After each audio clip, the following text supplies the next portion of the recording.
नमस्कार, मी आहे आपला मित्र डॉक्टर आंबेजोगाईकर आणि आपण पाहत आहात अग्निबाण लाईव्ह न्यूज चॅनल।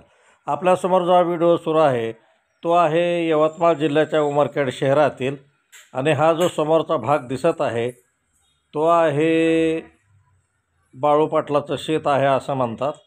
आणि या ठिकाणी सध्या नगरपालिका या ठिकाणी नालीचं बांधकाम करत आहे। पहा समोर हे नालीचं बांधकाम तुम्हाला दिसेल आणि ह्या ठिकाणी नगरपालिका नालीचं बांधकाम करत आहे। समोर तुम्हाला हा रस्ता दिसेल आणि बाजूला कवडाशा बाबाचा दर्गा आहे, हिरवं झाड आहे, कवडाशा भागाचा परिसर आहे। आणि त्याचबरोबर ह्या ठिकाणी पहा हे डॉक्टर जयस्वाल डॉक्टर यांचा दवाखान्याचा मागचा भाग आहे आणि ह्या परिसरामध्ये हे शेत आहे। आणि हे जी भिंत समोर दिसत आहे ती भिंत ही एस.टी. डेपोची भिंत आहे आणि या परिसरामध्ये हे शेत आहे आणि या ठिकाणी भविष्यामध्ये लेआउट पडण्याची शक्यता आहे अशी चर्चा आहे। आणि ह्या लेआउटचा भाव जास्त व्हावा असा प्रयत्न या ठिकाणी होताना दिसत आहे। या ठिकाणी लेआउट भविष्यात होऊ शकतं आणि यामध्ये अनेक जणांचे हितसंबंध गुंतलेले आहेत अशी उमरखेड शहरामध्ये चर्चा आहे। त्याचबरोबर उमरखेड शहरातील अनेक आरक्षित ठिकाणं उठवून त्या ठिकाणी लेआउट पाडण्यात येत आहे। उमरखेड शहरामध्ये आता खेळण्यासाठी मैदानसुद्धा मुलांना राहणार नाही, कुठले धार्मिक कार्यक्रम करण्यासाठीसुद्धा आरक्षित ठिकाणे नाहीत आणि बऱ्याच ठिकाणचं आरक्षण उठवण्यात आलेलं आहे आणि आरक्षण उठवून लेआउट पाडण्यात येत आहे।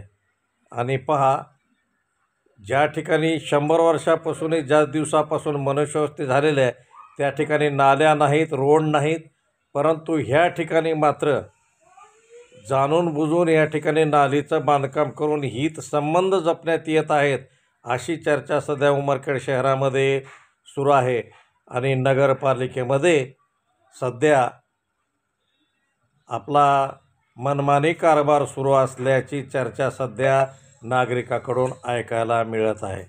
पहा हा समोरचा भाग डॉक्टर जयस्वाल यांच्या दवाखान्याचा मागचा भाग आणि या ठिकाणी सध्या खुलं शेत आहे। ह्या ठिकाणी भविष्यामध्ये लेआउट पडू शकतं आणि या ठिकाणी सुद्धा एक आरक्षित क्षेत्र होतं ते उठवण्यात आलं असं गावामध्ये चर्चा आहे।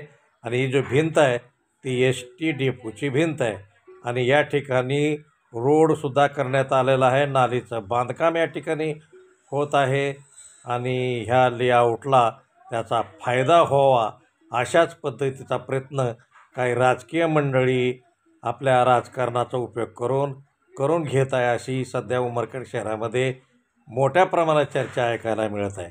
आणि गावामध्ये कुठेही आता आरक्षित क्षेत्र राहिलेलं नाही, आरक्षण उठविण्यात आलेलं आहे आणि त्यामुळे विकासात्मक कामासाठी त्याचबरोबर खेळाचे मैदान असेल, सांस्कृतिक कार्यक्रमासाठी ज्या जागा आरक्षित केलेल्या होत्या त्या सर्वच्या सर्व आता उठवण्यात आलेल्या आहेत आणि त्या ठिकाणी लेआउट पाडण्यात येत आहे।